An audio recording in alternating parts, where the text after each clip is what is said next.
মসুর ডাল দিয়ে লাউ শাক রান্না করেছি। হ্যালো, আসসালামু আলাইকুম। কেমন আছেন আপনারা? আমি তিশার রসিঘর থেকে তিশা বলছি। আমার ইউটিউব চ্যানেলে আপনাদের স্বাগতম।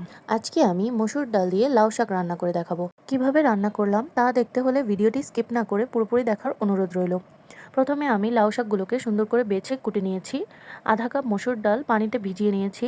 একটি বড় সাইজের পেঁয়াজ কুচি করে নিয়েছি। 4-5 কোয়া রসুন কুচি, 3-4টি কাঁচামরিচ চিড়ে নিয়েছি, স্বাদ মতো লবণ, 1 চামচ গুঁড়ামরিচ, 1 চামচ জিরার গুঁড়া, ধনিয়ার গুঁড়া, আধা চামচ হলুদ।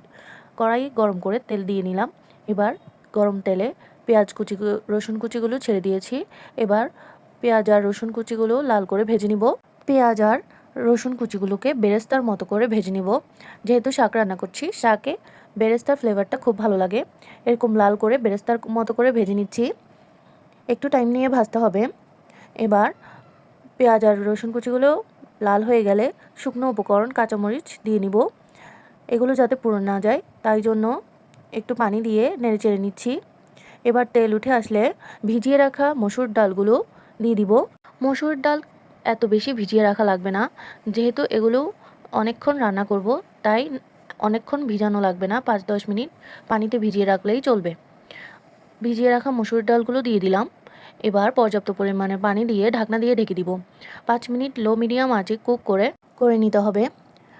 ঢাকনা উল্টিয়ে ডাল এ পরিমাণ সিদ্ধ হলে 50% সিদ্ধ হলেই শাকগুলো দিয়ে দিব। যেহেতু শাকের সাথেও ডালগুলো সিদ্ধ হতে হবে, না হলে ডালগুলো বেশি সিদ্ধ হয়ে যাবে। এই পর্যায়ে কুটে রাখা শাকগুলো দিয়ে ঢাকনা দিয়ে ঢেকে দিলাম। চুলার আঁচটি লো মিডিয়ামেই থাকবে। 5 মিনিট যাবৎ কুক করে নিয়েছি। ঢাকনা উল্টিয়ে দেখলাম শাকগুলো অনেকটাই নরম হয়ে গিয়েছে। এবার ডালের সাথে শাকগুলো খুব ভালোভাবে মিশিয়ে নিচ্ছি। এই পর্যায়ে লবণ হয়েছে কিনা তা চেক করে নিলাম। লবণ একটু কম হয়েছে, তাই আরেকটু লবণ দিয়ে নিলাম। লবণ দিয়ে খুব ভালোভাবে তরকারিটা নেড়েচেড়ে নিচ্ছি। এবার আবারও 5 মিনিট কুক করে নিব। রান্না প্রায় শেষ। মসুর ডাল দিয়ে লাউ শাক রান্না কমপ্লিট হয়ে গিয়েছে। এই পর্যায়ে চুলাটি বন্ধ করে দিব। দেখুন কতটা সুন্দর কালার এসেছে। লাউ শাক অনেকভাবেই খাওয়া যায়, কিন্তু মসুর ডাল দিয়ে লাউ শাকের এই সহজ রেসিপি আপনারা চাইলে ট্রাই করে দেখতে পারেন। খুবই সুস্বাদু হয়। মসুর ডাল দিয়ে লাউ শাকের এই রেসিপি আপনাদের কাছে কেমন লাগলো? আমাকে ফেসবুকে ফলো দিয়ে লাইক কমেন্ট শেয়ার করে দিতে পারেন।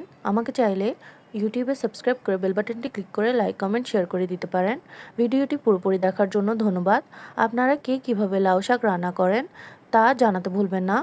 ভিডিওতে লাউ শাকটি কেমন হয়েছে তা কমেন্ট করে জানাবেন। ভিডিওতে কোনো ভুল ত্রুটি হলে ক্ষমা সুন্দর দৃষ্টিতে দেখবেন। আপনারা কারা লাউ শাক খেতে খুব পছন্দ করেন বা শাক দিয়ে বিভিন্ন রকম রেসিপি ট্রাই করতে পছন্দ করেন তা অবশ্যই কমেন্ট করে জানাবেন। ভালো থাকবেন আপনারা। আসসালামু আলাইকুম।